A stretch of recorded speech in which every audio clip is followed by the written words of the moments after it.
Alright, so I'm just gonna say it. Prime Elder is not special, or does not feel special at all. And there's a fundamental problem with the current design, or at least how they implemented it. See, this might just be my opinion, but I have a feeling you guys will share it with me, because I feel that Prime Elder should not be the norm, or something you must achieve to stay viable. I also have a big problem with the requirements. See, often we just get into this topic of discussion on survival versus PvP. And I do not really understand why people are trying to split the two things. Like, PvP is very important to the game. As far as I do understand it, I think that they mean that the game should just be unbalanced and have that create the horror and hardcore feeling, because I guess dying and losing a lot without any counterplay, there's nothing more hardcore than that. But in reality, we do have a balance set up for PvP. Specifically, a balance that either lets you A. outrun something, B. outmaneuver something, like an Omni versus a Tylo or a Carno, or C. you outdamage something, meaning that you are the danger in that equation. And currently I'm looking at all these Prime Dino stats, and I'm like, what the hell am I looking at? I had a small epiphany trying to comprehend what the person that did all those stats was thinking. I'm getting ahead of myself. I opened the video saying that Prime Elder does not feel special at all, and I think we should get into that first. Why do I say that? You see, I think a really big problem with the Prime Elder right now is the distribution of the stats on the Frail and the Prime.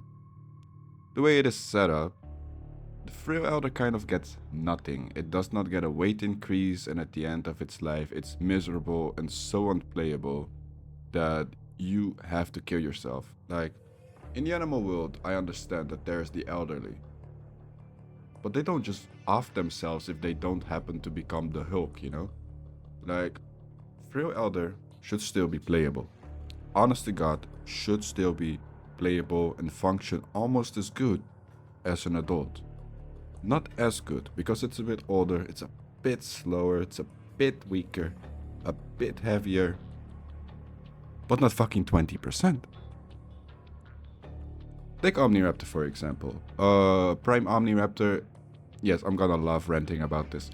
The Prime Omniraptor has 40 kilometers at 100%.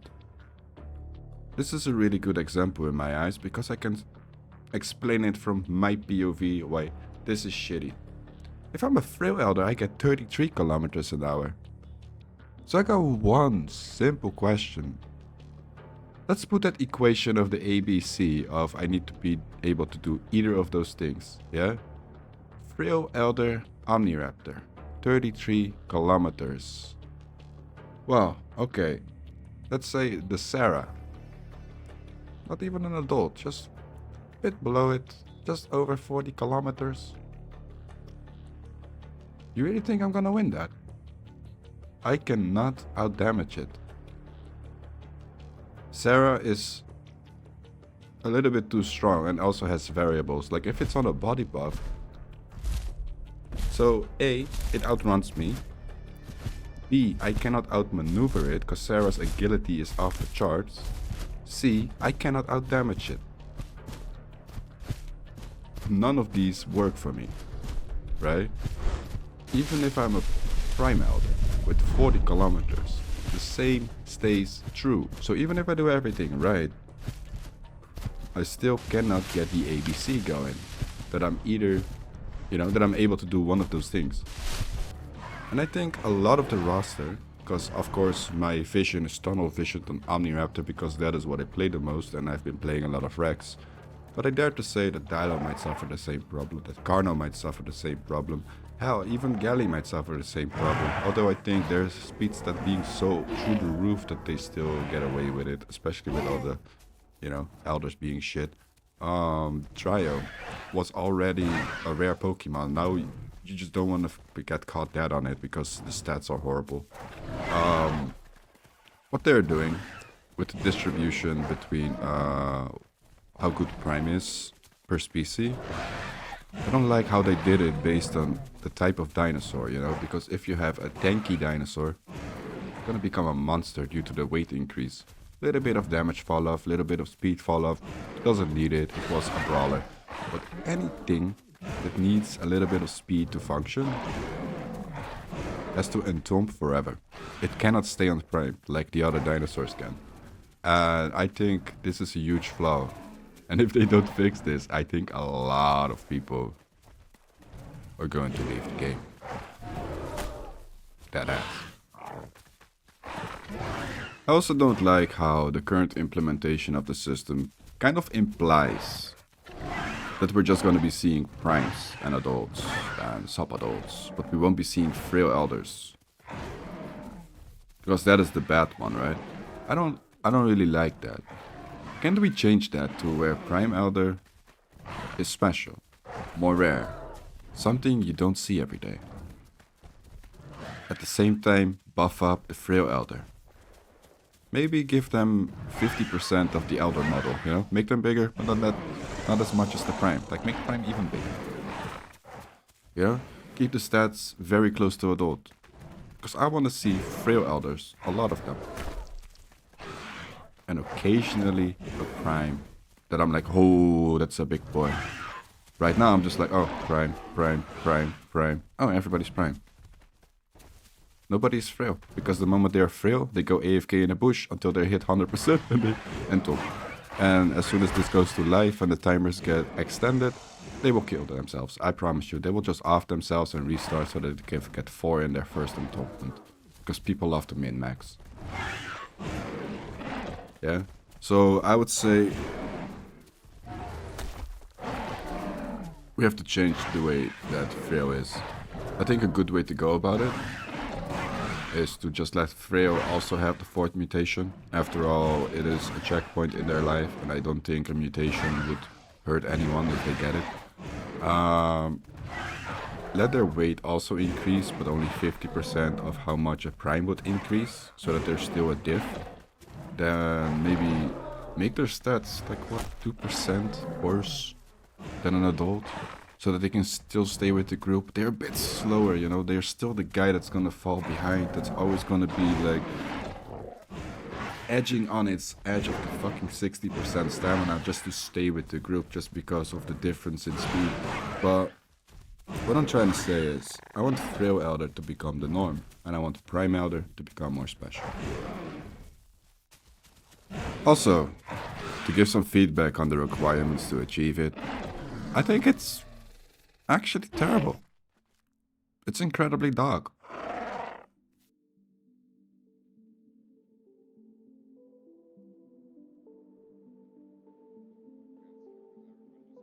Like, my survival choices are not being optimal because of tasks that are mandatory. And I think anything mandatory in this game is just gonna turn it into Path of Titans. I understand. You wanna keep people moving, keep them active. You can do this so easy. All you have to do is just make Prime have some sort of requirement. Like, oh, you need to be... you have to be grown in like half the time that it takes, so you have to be topping on 200% plus or something.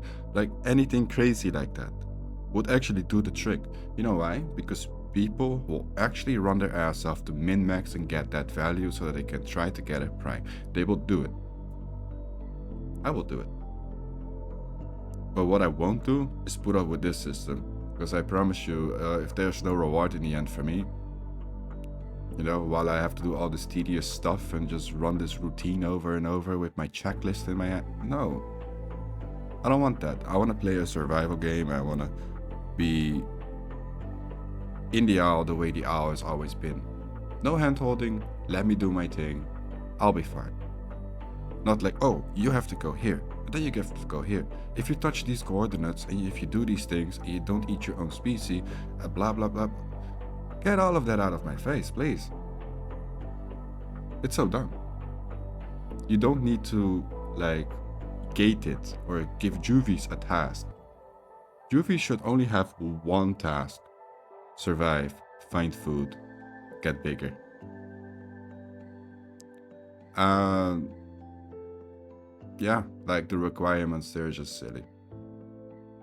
I also think muscle spasms should not be a requirement, and that is because the cannibal mutation exists. You're literally cock blocking carnivores from getting a mutation.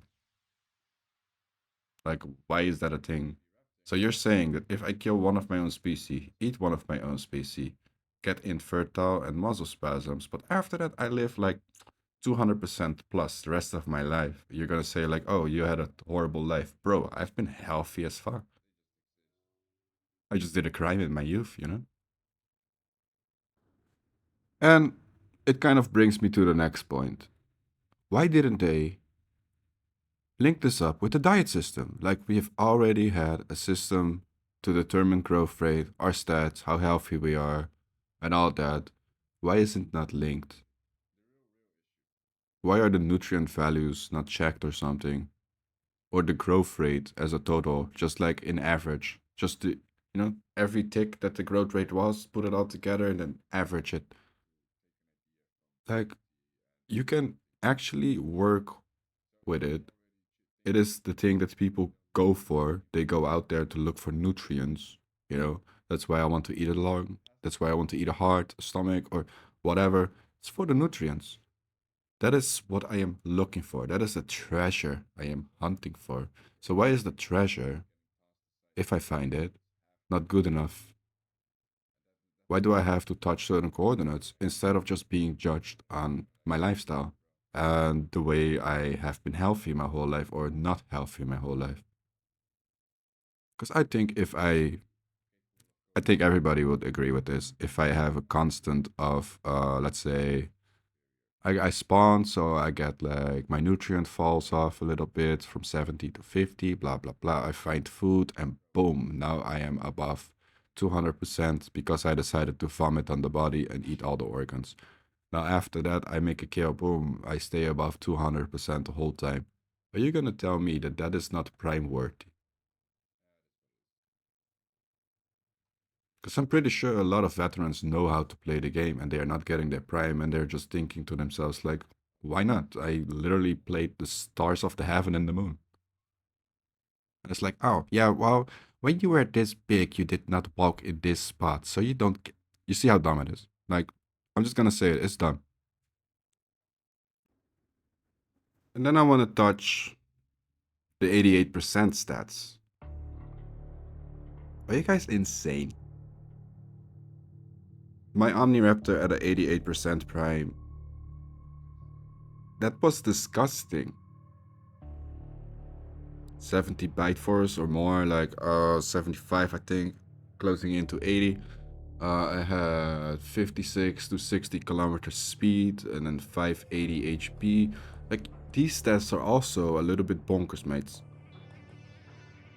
Like, that is an insane increase. You break all balance with it. A suggestion I have to keep balance within their confinements is to lower the values of the increase at 88% and to also increase the values that get lowered at 100%. So once again, so that you don't get confused with it, at 88%, those values, I want them down, like closer to an adult, a little bit closer. And same thing for 100% frail, when it dips below the stats, I want it brought back up a little bit closer. So that it hovers very close to the adult stats. And not some some abomination, like what am I looking at? That is insane. Like, I liked it. I liked being 60 kilometers. I am not gonna deny that. I loved being Sonic for a second, but I'm also gonna say that shit is crazy. And not just for Omniraptor, but for every Prime in general. You guys pump them up a little bit too much at 88. Way too much. You guys have made a balance on the adults and determined that the game would function with those stats. So why don't you stay really close to those values when you buff or nerf them, so that the game doesn't fall apart like it's doing right now? That is pretty much all of it.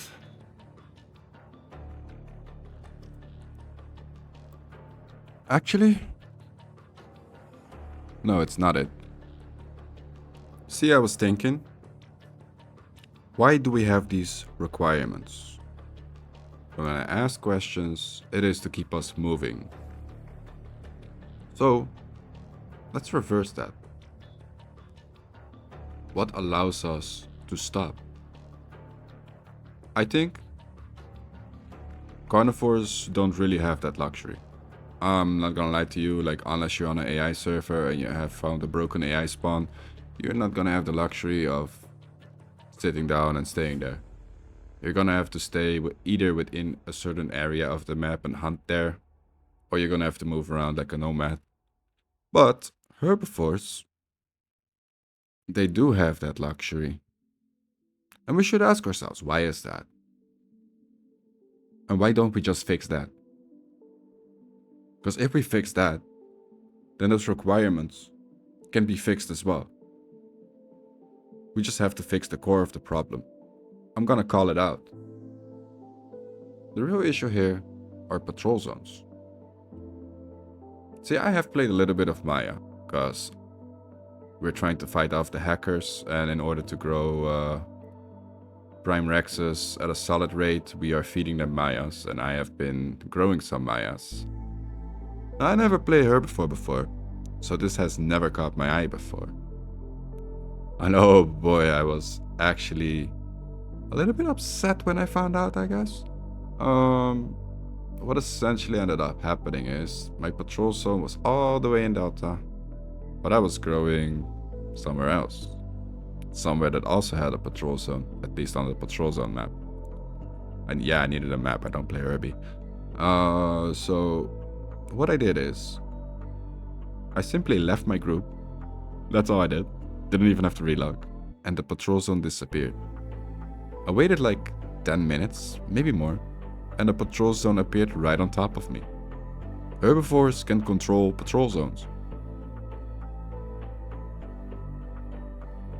Can I have that too? Like, that I sit in a spot and then, you know, leave my group and then rejoin the group and then a deer spawns on me? That would be great. No wonder you guys have a problem with hot spotting. What the hell? Patrol zones should just be map determined, shared, etc. I think for patrol zones, what you can do is have them all active at the same time. No, actually, that's a terrible idea. Scrap that. I see the error. Hold on. Let's rewind there. Instead, let's have certain patrol zones be active at a time. This will force herbivores to move around. Although I do think you guys should solve another issue with herbivores. And that's the only issue herbivores really have so far I've seen. Is that plants can turn into non-diet even though they were your diet 10 seconds ago. Listen guys, if you guys are going for realism, that's not the way to do it. Yeah? Keep it consistent. Having patrol zones spawn on top of herbivores and then you complain about hot spotting? Oh, I wish I played Herbivore a long time ago so that I could have seen this. I am gonna play a whole lot more Herbivore and other species now to get a more accurate vision of the game. Cause complaining about hot spotting while allowing this mechanically to work the way it does is, oh my god, I think contradictory is an understatement. Um, yeah, like also fix your migration zones. Like, it's nice that you have it stuck in one place in Delta, but that's also just going to create a hotspot. If you guys are so much against hotspotting, then maybe get your act together on that, on the herbivore side of things. Because, yeah, that's actually horrible. And if you fix that, then you can go with a sensible solution to go for nutrient-based check systems. Because now the herbivores cannot create hotspots anymore. Because if herbivore creates hotspot, carnivore comes to hotspot, everybody together, get a picnic basket, and lay down a blanket. You know? Like, ah, yeah, now this is what's actually it. Also, if you guys want to stop AFKing in a bush, just add a centimeter, man. You sit there for 15 minutes, you're gonna start to smell a little. You sit there for 30 minutes, you're gonna start to smell a whole lot more. And yeah, like, I don't think I have to spell it out. Like, you can go as far with that as you want. At that point, somebody is detectable and can just be tracked. You'll find him sitting in a bush and you have food. Simple. Just make sure to keep in mind that people also need time to sit to heal, and people also need time to ambush. So, configure that properly. Also, there's a huge hacker problem. If you want to see more about that, then click the link in the top right corner.